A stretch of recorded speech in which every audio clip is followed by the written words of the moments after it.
عن ابی موسیٰ الاشعری، مشہور صحابی ابو موسیٰ الاشعری رضی اللہ عنہ قال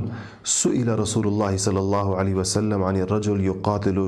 شجاعة ويقاتل حمیة ويقاتل رياء۔ حضرت ابو موسیٰ الاشعری رضی اللہ تعالیٰ عنہ کا ذکر ہے کہ نبی کریم صلی اللہ علیہ وسلم ابو موسیٰ الاشعری فرماتے ہیں کہ نبی کریم صلی اللہ علیہ وسلم سے پوچھا گیا کہ سئلہ پوچھا گیا رسول اللہ صلی اللہ علیہ وسلم سے عن الرجل، ایک ایسے بندے کے بارے میں جو یقاتل شجاعتاً، کہ جس نے، یقاتل کا مطلب ہے کہ لڑائی لڑی، جس نے یعنی جہاد کیا۔ شجاعتاً کا مطلب ہے شجاعت دکھانے کے لیے، بہادری دکھانے کے لیے کہ میں بہادر کہلاؤں، یا بہادری کا تقاضا آ گیا ہے۔ وَيُقَاتِلُ حَمِيَّةً، یا حمیت جتانے کے لیے، یعنی کسی جتھا بندی یا کسی گروہ بندی یا کسی برادری کی بنیاد پر یا کسی رشتہ داری کی بنیاد پر، کسی اور مراسم کی بنیاد پر۔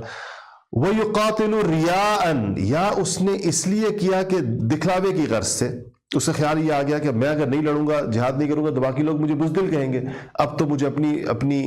مجھے لڑ کر اپنے آپ کو مجاہد ثابت کرنا ہے۔ تو ای ذالک فی سبیل اللہ، کہا کہ یا رسول اللہ ان میں سے کون اللہ کی راہ میں جہاد کر رہا ہے، اگر وہ بہادری کے لیے ہے یا حمیت کے لیے ہے یا ریاکاری کی غرض سے۔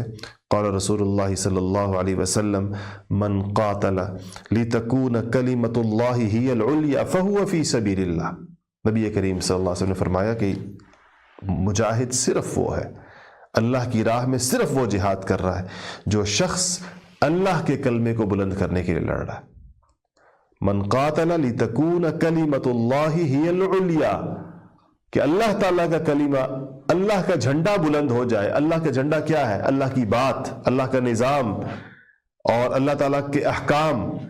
جو اس کے لیے، اللہ تعالیٰ کے کلمے کے لیے، اللہ کے دین کے لیے، اس کو بلند کرنے کے لیے، خالصۃ لوجہ اللہ، تو وہ صرف مجاہد ہے۔ جس طرح میں نے عرض کیا کہ اعمال کا دار و مدار نیت پر ہے، ساری نیت سے متعلق احادیث چل رہی ہیں ابھی تک، کہ مختلف شعبوں کے اندر آگے کہ جہاد میں بھی نیت چاہیے ہوگی، دوسری کا بھی نیت چاہیے ہوگی، اور دل کی طرف اللہ پاک کا دیکھنا، تو اس کی طرف اس کا اشارہ ہے۔